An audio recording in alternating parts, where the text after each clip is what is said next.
All right, let's talk about the elephant in the room because, you've been covering the Niners for a while, and I've been covering the Niners for a while. And we can talk about what makes sense, and we can talk about the depth chart, and we can talk about the needs as we see it. And then this all happens annually between the end of the year and the draft, in April. And then we get to that second week in April and reality starts to hit in. They're going to go defensive tackle, or they're going defensive line. Yeah. It's like they always go defensive line. It's like all roads lead back to the defensive line. If that is the case this year, we can't act surprised, right? Because they see value in the position. They've talked it up. They've done some nice things. I think we've already kind of discussed. But the question, I guess, is this, and the question we're not going to get the answer to probably before the draft is: are the guys that they got on the D line considered upgrades over Armstead, lateral moves, slight downgrades, as you maybe suggested? And if so, aren't they going right back to the D line at 31? I think they're going O-line. I think they're going corner. I think they're, at some point. But if you said, what are they going to do early? They always seem like they go D-line. And I'm just kind of wondering if they do go D-line, it's a deep group and with a lot of different kind of guys. You got one techniques. You got three techniques. You got five techniques. You got edge rushers. You got, glorified outside linebackers. What if they go D-line? Who are they going to go after? And who should they go after? When I do some of these mock drafts and use the mock draft simulators, and it's just fun to play around with, it's just if this happens, then what scenarios for the 49ers, who's more likely to get there? And, some players I see that are sometimes maybe the best prospect available are Chop Robinson, who's a dynamic athlete. I think he compares very similarly to D Ford, who the 49ers are still trying to figure out how to replace across from Nick Bosa.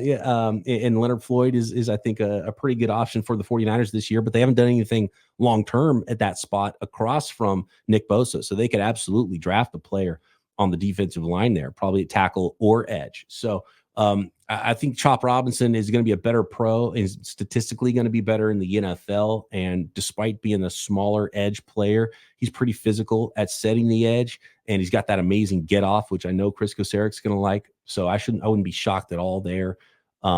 There's the Johnny Newton from from Illinois? Is it the interior defensive lineman, a little bit undersized? He's usually a really good player that's kind of staring at you on the board when you're doing those mock drafts and you're trying to figure out who's going to go late in round one. So look, I wouldn't be shocked, and I don't think I'd be mad at it either if the 49ers went D-line, because I think they've been proven right about how important that is. And be great on the D-line first and worry about the rest of it. And they were already a really good offense, and they're bringing the whole group back.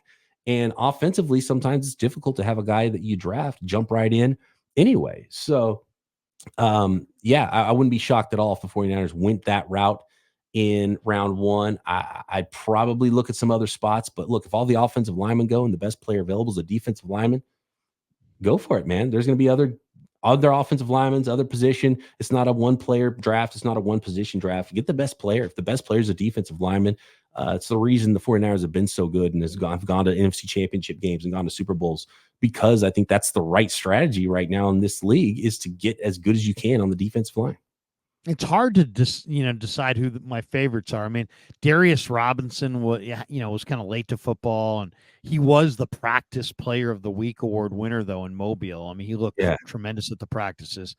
Chris Jenkins is, on the Bruce Feldman freaks list from Michigan, but he's like, you kind of wonder, is he a little bit more of a workout guy than he is a production guy? Michael Hall from Ohio State is 6'3", 290. He's not as big as some of these other guys, but I think his pass rush win rate this year was really, really high. Like explosive. Yeah, he's a lot to handle with his quickness inside. Yeah, and then, I'm kind of an A&M fan, so I've seen Jackson McKinley quite a bit, and McKinley is a two-time captain and kind of a glue piece for them, but he's a true one technique. It's like then there's Tavondre Sweat from Texas, who's also a one technique, kind of a nose guard, non pass rushing type player. And then, his teammate there, Byron Murphy, is a pass rusher. The kid from Florida State who transferred from Western Michigan, Braden Fisk, is really, really interesting. I kind of, when I watched the workouts, I thought that Rook Aurora, I mean, Roro, that guy, yeah. yeah, I mean, that just to make Greg Papa make that pronunciation every week would be incredible. But this kid is, when you work out and when you see his workout, you're like, oh, that guy's about 6'2", 270. If you just watched it, because the way he moves, then you're like, no, this guy's 6'4", 295. He's a big time athlete at that size. He might be the best pure athlete I've seen at that size in this draft.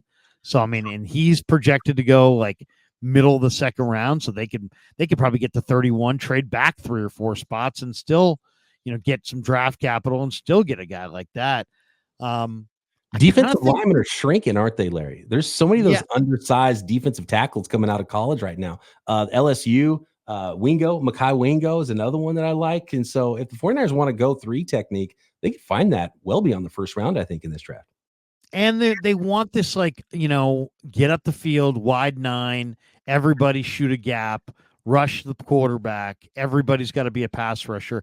It was weird watching Kinlaw, because Kinlaw so did not fit what they wanted to do, but they were, contractually wed to him.